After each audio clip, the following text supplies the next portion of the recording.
আমি মোহাম্মদ আলী। আমি দীর্ঘদিন বাংলাদেশ জাতীয়তাবাদী দলের সাথে জড়িত ছিলাম এবং এই দল করতে গিয়ে আমি বহুবার কারা নির্যাতিত হয়েছি, মৃত্যুর সম্মুখীন হয়েছি, জীবনের ঝুঁকি নিয়ে বিগত 15টি বছর আন্দোলন সংগ্রাম করেছি। আমার বিশ্বাস ছিল যে দল আমার ত্যাগের মূল্যায়ন করে আমাকে মনোনয়ন দিবেন।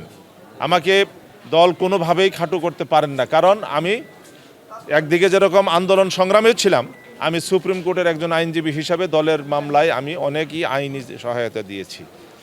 এছাড়া আমি মধুপুরের সন্তান।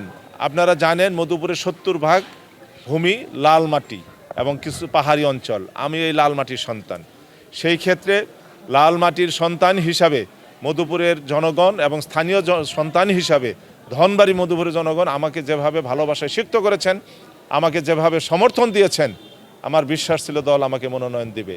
কিন্তু যেহেতু দল আমাকে মনোনয়ন দেয় নাই, আমি মধুপুর এবং ধনবাড়িবাসীর আমার প্রতি যে সমর্থন, আমার প্রতি তাদের যে ভালোবাসা, আমাকে নিয়ে তাদের আগামী দিনের যে স্বপ্ন, সব কিছুর প্রতি শ্রদ্ধা জানিয়ে আজকে আমি স্বতন্ত্র প্রার্থী হিসাবে মনোনয়ন দাখিল করেছি। কালার এক্সপার্ট, জর্জ স্যাপ এবং মাইল্ড অন হ্যান্ডস টেকনোলজি সমৃদ্ধ অরিক্স ক্রিস্টাল ওয়াশ আপনার লন্ড্রি এক্সপার্ট। আমার বিশ্বাস মধুপুরের ধনবাড়ির মানুষ স্থানীয় সন্তান হিসাবে আমাকে তারা ভোট দিবেন এবং আগামী জাতীয় সংসদ নির্বাচনে তারা আমাকে নির্বাচিত করবেন। এবং আমি আপনাদের মাধ্যমে মধুপুর এবং ধনবাড়িবাসীকে কৃতজ্ঞতা জানাই যে তারা আমাকে এই বিশাল একটা সমর্থন আমার প্রতি তারা জ্ঞাপন করেছেন। এবং তাদের প্রতি আমি আহ্বান করব যে আগামী 12ই ফেব্রুয়ারি অনুষ্ঠিতব্য জাতীয় সংসদ নির্বাচনে আপনাদের সন্তান, লাল মাটির সন্তান, মধুপুর ধনবাড়ির সন্তান মোহাম্মদ আলীকে আপনারা ভোট দিয়ে জয়যুক্ত করবেন।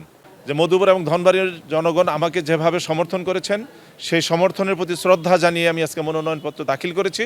প্রত্যাহার করার জন্য নয়, 12 তারিখের ভোট যুদ্ধে অবতীর্ণ হয়ে বিজয়ের বেশে মধুপুর এবং ধনবাড়িবাসীর মুখে হাসি ফুটানোর ইচ্ছা নিয়েই আমি আজকে মনোনয়নপত্র দাখিল করেছি এবং এটা আমার একটা দৃঢ় প্রতিজ্ঞা, আমি নির্বাচন করব ইনশাল্লাহ।